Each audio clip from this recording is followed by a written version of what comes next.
Welcome, everybody. This is Subject to Interpretation, a podcast which will take us deep into the topics that matter for professional interpreters. I'm your host, Maria Ceballos-Wallis. Welcome. I hope to cover topics from theory to practice. In other words, there is the ideal of how things should be done or how they're done, and then the reality of how things actually function in the real world. Our guests are people who have tried successfully and sometimes unsuccessfully to bridge that gap in interpreting and translating. The program is recorded via Zoom in both video and audio formats, so check our website for the correct links. Today, we're going to talk about the inspiration that led to this podcast and why interpreters need to have access to all kinds of resources that can help guide them through the constant challenges we face as professionals and as human beings. So today, as we launch a brand new season of Subject to Interpretation, we have a very, very special guest with us, who is usually actually on the other side of the Yes, microphone. right. His name is Agustin De La Mora, in case you hadn't noticed. He is a well-known figure among Hello. interpreters. Hello, Agustin. How are you today? I'm doing well, Maria. How about yourself? Oh, I am doing great. Now, for those of you who don't know Agustin de la Mora, he is not only a professional interpreter, but he is an instructor. And he's also part motivational speaker and stand-up comic if you've ever been in any of his workshops. But he's also president of De La Mora Institute of Interpretation and the creator of a well-known training program called Weightlifting for Interpreters. That's a lot, Agustin, isn't it? Are you Yeah, tired yet? yeah, exactly. I'm bored already. Well, in addition to that, some of your background is very, very interesting, Agustin. You have worked as a freelance and staff interpreter for over 28 years, More than and that now, yes. more than that now. Exactly, time flies in the pandemic, right? Mm-hmm.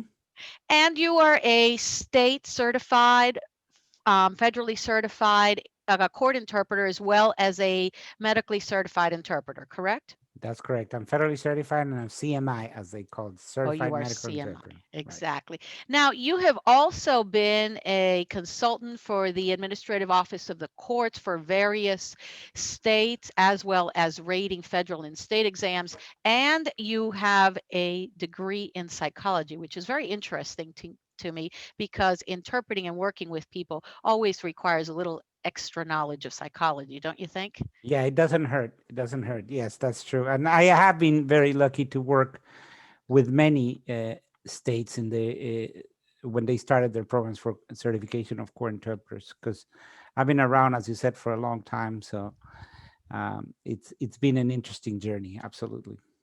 Let's talk a little bit about subject to interpretation.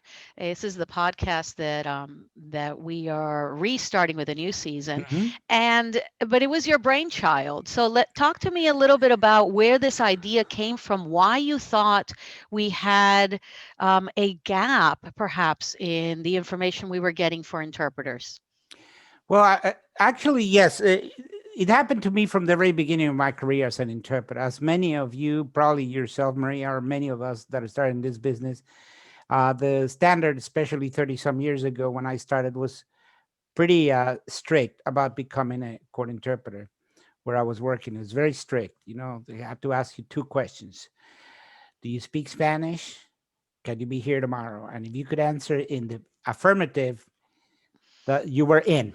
And that's how I got hired to become a court interpreter. And it was very exciting because at the time, court interpreting was paying what I considered a lot of money compared to what I was making as a teacher of languages.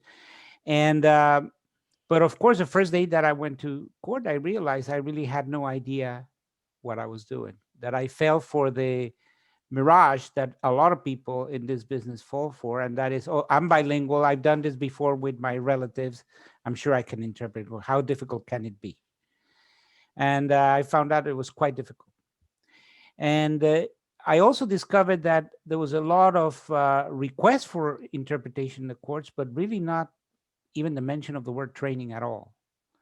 And when we look for schools or places to go study or learn about interpretation, we found none in Tampa, which is where I was living at the time. So I realized even then, hey, there's a disconnect between the job that we're supposed to do and the requirements to go get that job done. And that most of us were learning on the job, to the detriment of the people we were interpreting for and the courts, in my opinion.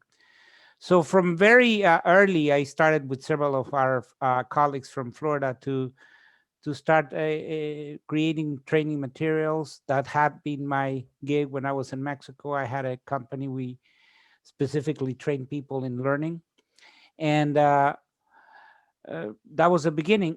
And a few years ago, or many years ago, maybe as many as 15 years ago, I came up with the name Subject to Interpretation because uh, it was catchy. And it started as an actual weekly release of some training materials for Oh, interpreters. okay. That was the birth of Subject to Interpretation. And again, it was because I discovered, hey, not only there's no schools, there's not even material to learn. I mean, where do you learn consecutive? Other than the Holly Mickelson tapes that everybody had at the time, there was really not much to do. So that was a birth, and the idea was to publish every month a different version of this training materials for court interpreters. That's how it started, and then we revived it a few years ago as a podcast with the Times. So fast forward to the world in which Yeah, everybody has is glued to their phones and is correct, always looking correct. for more stimulus. Yeah, so we go from actual CDs, which is what we used to have. Uh, and the idea was not only to give people some materials to practice, every one of the CDs had articles on interpretation and information for interpreters at the time as to where to get trained. So it was always informational. And throughout my career, I've always been an interpreter uh, and but training has always been the first love of my life and continues to be. So I found a way to combine them both. And when we started the podcast was with the idea to give back to all of the interpreters I work with and have helped me have my own career for a long time, something informational, because there's still to this day not a lot of connection between what interpreters do and what they're supposed to know how to do.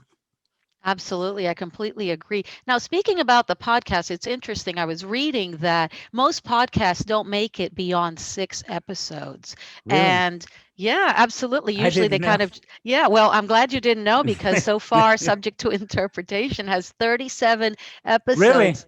No Absolutely. kidding. Wow. Yeah, yes, you see. That's Um, awesome. you debuted in April of 2018 with Jackie Ring from the National Center of Mm-hmm. State Courts, and the last episode was March 2020, which was just right before life changed. So Mm-hmm.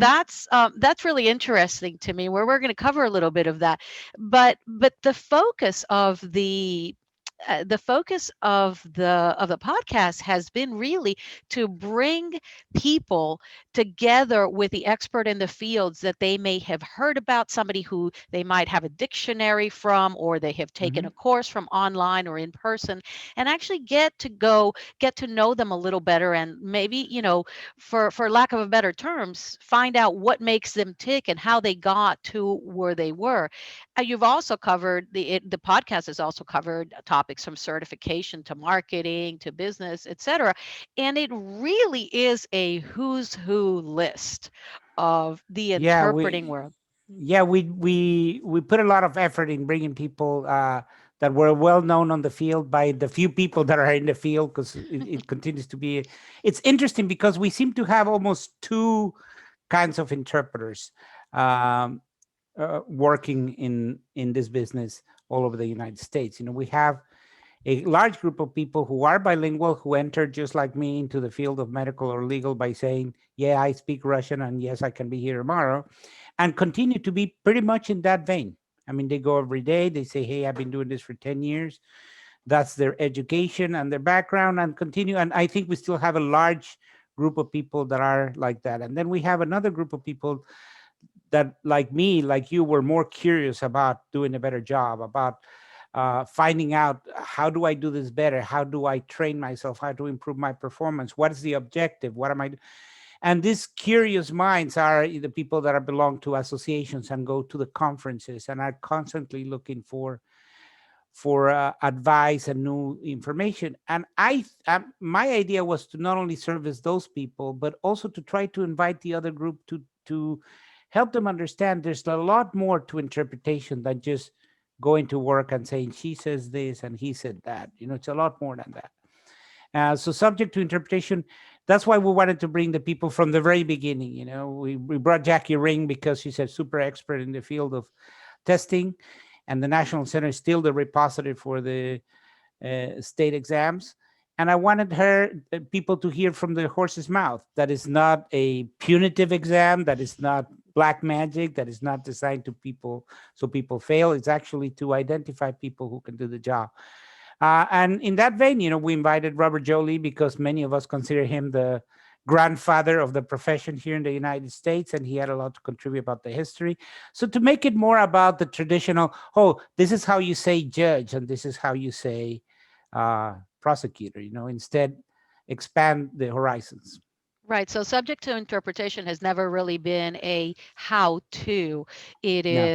It is more an overview of all of the different facets of interpreting. Now, starting in this season, this is a very special episode, at least for me it is, because Okay. I get to interview you. And so, and I get to take over from here. Yeah, How do you feel that's about right. that? Oh, I'm super happy. We're so excited to have you here. I know, and you should talk about your background in the field of communication. But I've known you for a long time, since you were a little girl, and I've seen you grow into this very complete instructor, very good instructor for our classes. You have contributed in many fields with us in many instances as a trainer, as a filmmaker. I remember going to Georgia a few years ago with Claudia, and we filmed a couple of episodes of our training. So I'm very excited. Even though I plan to work until I'm about 110, I figured that it would be a good idea to start passing the torch to people that come behind me and can carry this much better than I can. So we're very, very excited that you're here with us now. Well, I definitely appreciate it. And for those of you who don't know me, I'm a state certified interpreter in the state of Georgia. In Florida, I currently work as a staff interpreter in Georgia, and I'm a trainer for the Georgia Commission on Interpreters. I'm on the NAGID Bench and Bar Committee. So I Hmm. do a couple of things here Yeah. and there, as well as an instructor for the MORA Institute of Interpretation. But truly, I mean, I appreciate that you mentioned, how long we've known each other, Yeah. because in fact this is an anecdote that most people do not know. Once upon a time, when a person was tested, they were able to receive comments from Yeah. the rater. Do you recall Oh, that? I do. I do remember those This good was old in the days. Yeah. state of Florida in 2002, and this is one of my proudest moments. Hmm. I Okay. received my results. I passed my state exam from Florida, and I received a very, very nice note from one of the raters, signed Agustin De La Mora. Very good Hmm. job. And Mm. of course, Nice. I was away from the States for a couple years, but when I came back, you were the first person I looked for, and I said, "Hey, I want to follow in your footsteps." So thank you. Well, thank you. And it's a sad thing remembering those days.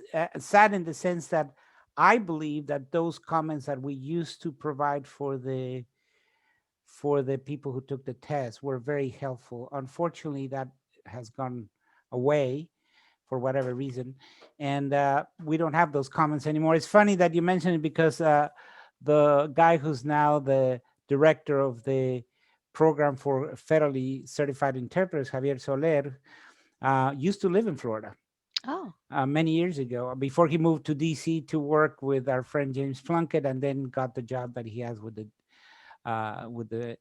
courts now. But when he was living in Florida, he, unbeknownst to me, as they say, took this state exam, even though he was a federally certified interpreter. oh, that's interesting.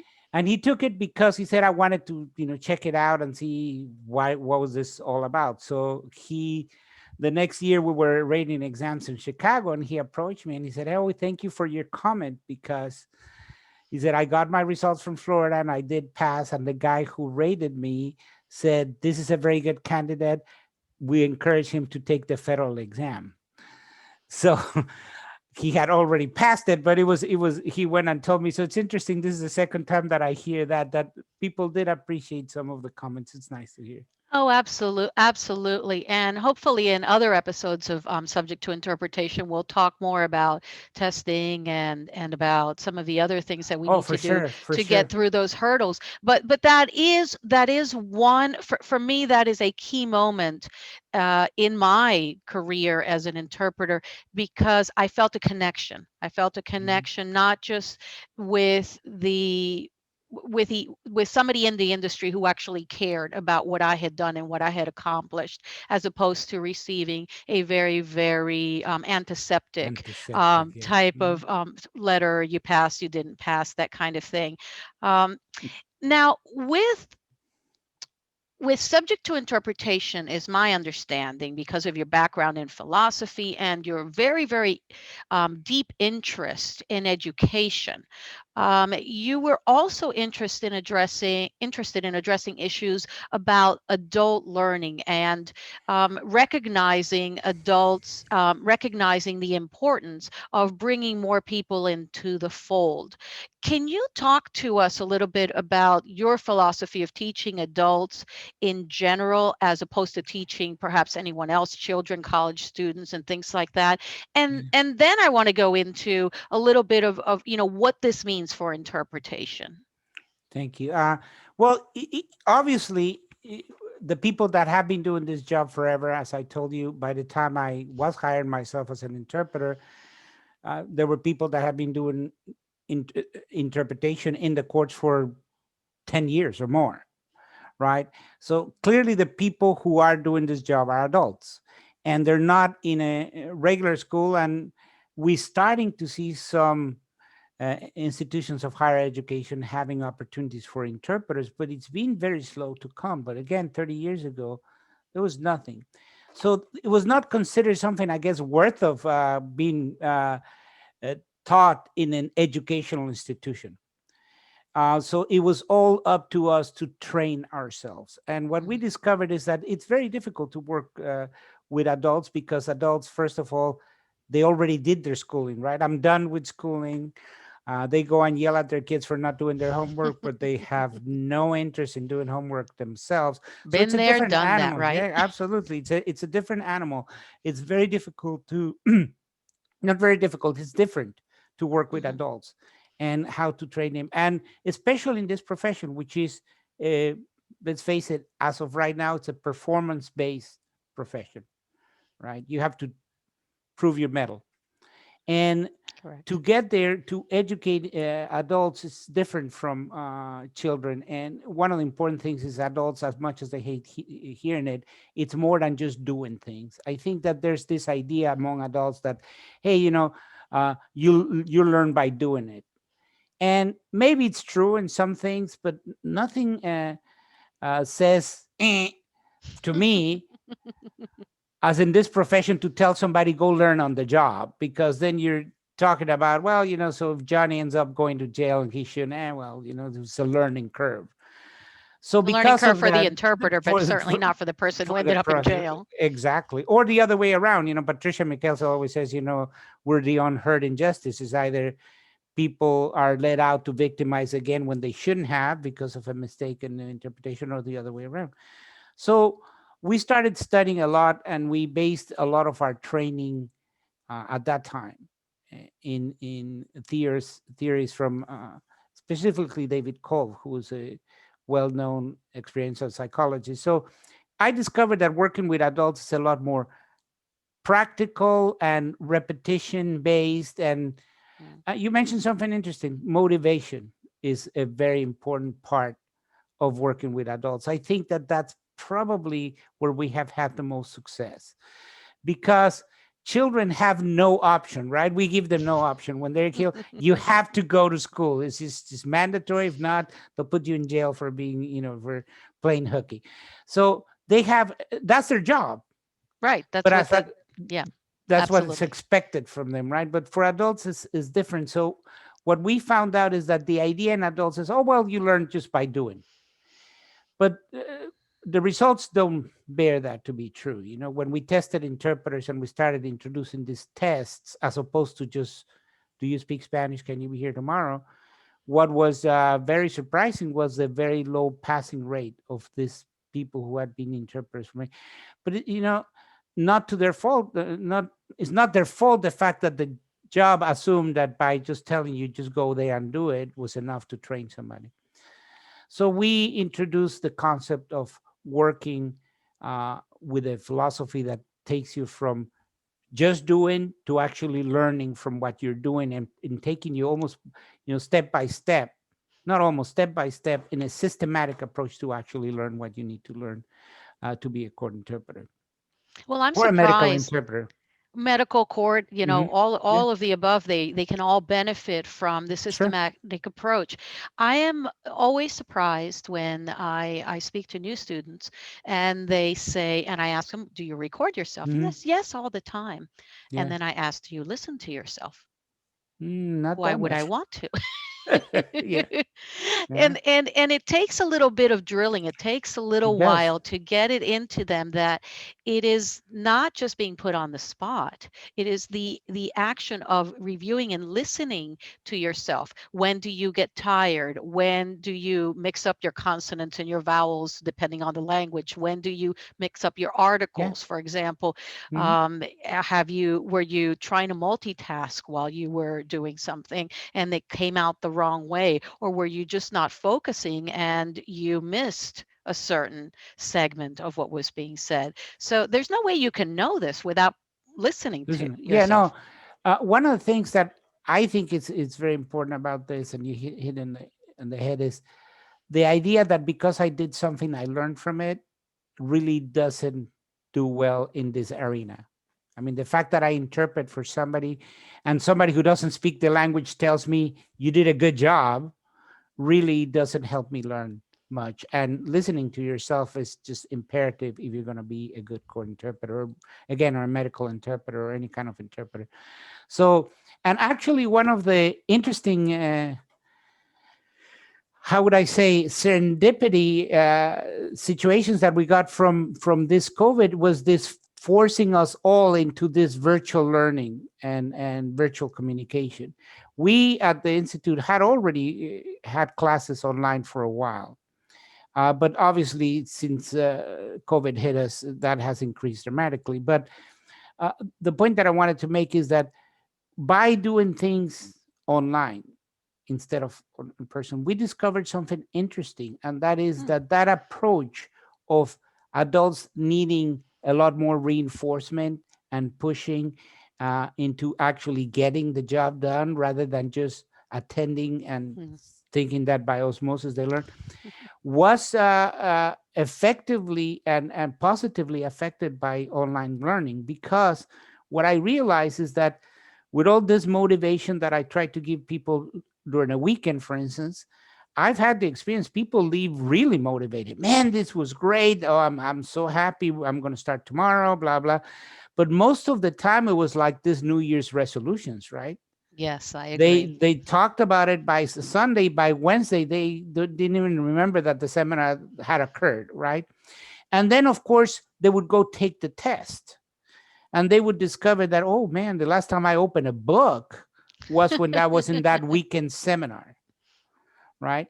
So when we started having classes online and having to see each other every week and giving them fewer tasks to complete before we saw each other again, really was very positive as the results of people being more engaged and actually doing their homework. I guess a little bit of peer pressure that say, "Hey Maria, did you do your homework?" And now there's 8 guys or 10 guys around you that said yes, and you don't want to see the guy who says be the person who says no, I didn't, right? So that has been a positive discovery that our systematic approach, do this and then let's do this, and very well matches this format of having shorter classes and you don't have to be present. So it's been very interesting for me how we have adapted and found that there's actually positive things. Now, of course, not being present has its disadvantages. We can't go out and go salsa dancing on Saturdays, or go meet the people and have a different environment.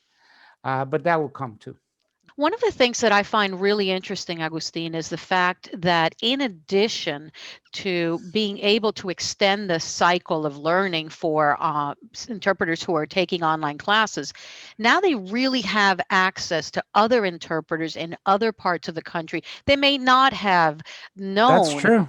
Absolutely. That's true. Especially, I mean, a Spanish interpreter can always find another Spanish interpreter to work with, but how many interpreters of languages of lesser diffusion do It's we true. have in each state? So, I guess one of my big questions for you is what characteristic would you say over the years you have discovered the optimal candidate for to become an interpreter should have? Well, there's many things. Like I've said before, you have to be brave first of all to stand in front of people and talk. And when you're in a trial, everybody's looking at you, so you have to be brave. You have to be smart. I think one of the most difficult things for people to accept is how bilingual are you? Mm, I think there's a big confusion, and that's very important. The ideal candidate would have to understand that the level of sophistication required in both languages, first of all, has to be almost identical. mhm, And it has to be very high, according to something that Bill Hewitt used to mention many years ago about a 2 year college education level on mm, both languages. I think that that's been one of the issues that we have to accept as interpreters, because I have a lot of interpreters or interpreter candidates that don't really see that difference. They believe that because they can speak enough Spanish to go to Cancun and order a couple of beers and have a conversation with somebody is the same as the level of Spanish they're going to need in court. And of course, that's not the case. I mean, if you haven't studied one of the languages formally, there's very good chance that your level of sophistication is not going to be the same as a person who got educated in that language. So you have to study it. So you have to be studious. You have to be willing to put in the time. You have to get rid of this concept. I'm bilingual. I'm ready to go. And I tell people, hey, listen, I can drive a car. That doesn't mean I can drive during the Daytona 500, even though some people would say, yeah, I drive as bad as those guys do. But that's neither here nor there. But the point is, just because you can do something, let's say as an amateur, that doesn't mean that you can do it as a professional. and there's also, Agustin, isn't there also a misnomer or a misunderstanding about the concept of fluency? Sure, sure. Yes.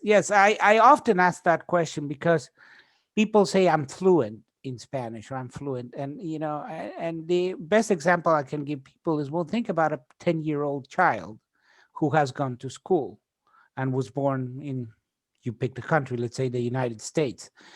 A kid about 10 years old is going to be able to have a conversation with people older than him, younger than him. They're going to be able to understand certain concepts. They're going to have and they're going to be, if they only speak English, let's say, well, they're a native fluent, but nobody's going to tell a native speaker that they're not fluent in their language. Fluent really only means flow, right? That they can say what they can think. But if that 10-year-old who is a native speaker of English goes to court one day and the court in his native tongue says something like, you shall be remanded to the authorities of the correctional facility due to the non-compliance of the previous order of this court, there's a very good chance that that child, who is a native fluent speaker of English, would not understand completely or at all what the judge just said in his native tongue. So here's the thing. One thing is to be able to flow at certain level, and another one is to be fluent at all levels, from sophisticated language, educated language, to slang, and anything in between, innuendo, idiomatic expressions, proverbs, etc. Piaget posted that kids before the age of 12 don't even have a good ability for abstract reasoning. Mm, So if that's the case, then that means that if your education language wise stopped before the age of 12, then there's a lot of things you really didn't learn in that other language. So yes, you can go to the other countries. Yes, you can have conversations with people who speak that language, but no, you don't have the sophistication to interpret vocabulary in court. And that's something that people have a hard time accepting. I mean, nobody. And going back to something that you and I talked about before, these commentaries, that was one of the reasons why people complain sometimes. They said, what do you mean I need to improve my English? I've spoken English my whole life, right? So so yeah, we have to be, among many other things, ideal candidate has to be open to understanding where am I and where do I need to go on. Hence the importance of recording yourselves. It's interesting, Agustin, that when I teach, I talk, especially new interpreters, I make sure that they understand that there's at least four languages they need to speak. Hmm. They need to speak English. Is this when we're talking about court interpreting, of course. Hmm. You have to speak legalese in English. You Hmm. have to speak your native language or the language you're interpreting into, and then you Hmm. have to speak the Legally. legalese of Hmm. that of that country. And those are just the basic quote Sure. unquote languages that you need to know. Sure. You mentioned it very well. You mentioned jargon, you mentioned slang, Mhm. idioms are very important, and and it's interesting to me because in addition to the fact that many interpreters, and we talked about this earlier, come to this as a second career and they bring a lot of their knowledge from a previous career or a previous occupation. In addition to that, we language is alive, and being that it's Oh, sure. alive, and we're focusing here on interpreting here in the United States. So what happens when you've been in this country for 20 or 30 years and you haven't Exactly. really spent much time going back and forth to the country where that Mhm. language is originally spoken in, and you are interpreting for immigrants or refugees or anybody who perhaps has a different relationship with the language than you do. Can you comment on Sure. that? No, that's very true. I haven't been to Mexico for years now, at least one. Um, but I left Mexico and I was gone for a while. And when I first went back a few years later, I realized, yeah, people could already tell, hey, you don't, you sound funny when you speak Spanish, right? There was and there were certain things that were new to the language that I didn't know at all. So yes, we have to understand that too. That you have to continue um, acquiring this new language that is coming from the outside world. Like here in Orlando, we had an interesting situation when I first took over the interpreter program here in '97. The first language that was used, number one, was of course Spanish, but number two was Vietnamese. Oh, interesting. And number three was Haitian Creole. So Vietnamese was highly used in Orlando a long time ago, and that was very clear that the people who came as refugees from Vietnam in the at the end of the Vietnam War in the 70s were Hmm. older now, and they have kids, and some of the kids spoke Vietnamese because they made them speak Vietnamese, right? So But of course, a right. heritage But when people Vietnamese. came from Vietnam, even the people who were here in the 70s had the surprise of this change of the language, as you were mentioning, things that were not used before, new words, new sayings that were part of the culture. So yeah, we have to be open to continuously renew this knowledge. And I think that that's why this wanderlust that I mentioned is kind of a integral part of being an interpreter, because you have this idea of going around and talking to people and acquiring this very necessary for your job. You're absolutely right, Agustin. And the more that you put into it, the more that you get out of it. I Sure. like to say that a good interpreter or a seasoned interpreter is like a good wine. You're never Mhm. too old.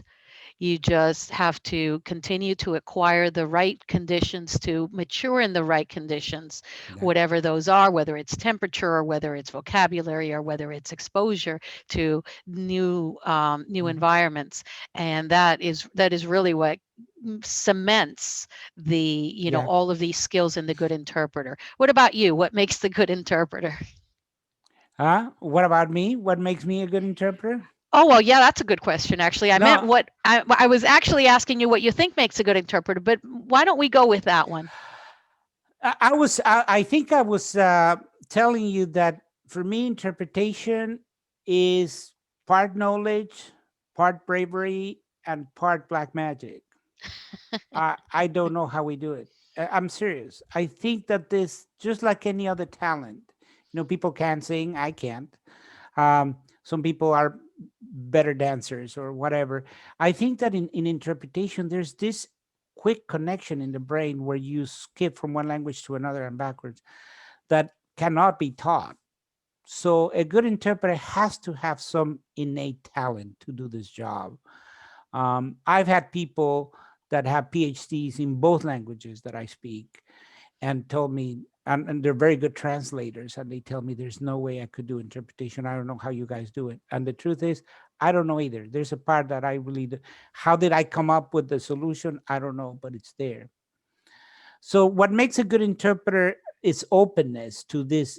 Let I think when you concentrate too much about trying to do it perfectly or right, you're not going to be as effective. A good interpreter just trusts what she knows and goes with it. So you have to be very open to go with your flow. So I talk a lot about this two zones. There's time that we have to dedicate to learn new things and to acquire new vocabulary and to acquire new techniques. And then there's when we perform. And when we perform, we should not be thinking about how to do things. We should just flow with it. Agustin, thank you. Thank you very much for speaking Sure. with us. No, thank you. We look forward to continuing our We conversations with shall. you. We shall. Absolutely. Now, as a sneak peek for next week, we will actually be continuing our conversation with Agustin De La Mora, and we're going to be talking about lessons learned from COVID-19 times and Yeah. whether we are any closer to settling on an idea of what a new normal might be for interpreters. Yeah. Stay Thank tuned because we don't know. We're going to take it as we go. Thank you very much, Thank Agustin. you, It's nice Maria. to see you. Bye bye. If you're looking to continue to build your skills and learn something new, join Agustin himself for his upcoming 9-hour live online court interpreting skill building course. Learn the core methods and practices that have made De La Mora Institute of Interpretation a nationally recognized interpreter training company. Classes begin on November 23rd, and for more information and to enroll, visit the website delamorainstitute.com/catalog. CATOLOG, or our Facebook page. We hope that this podcast has enriched your journey along this fascinating field of interpretation. Perhaps you've learned something new, remember something you'd forgotten, or are now encouraged to try something different. If you're watching this on YouTube, please share your comments with us below. And if you're listening to us, don't forget to subscribe so you don't miss our weekly episodes. Take care.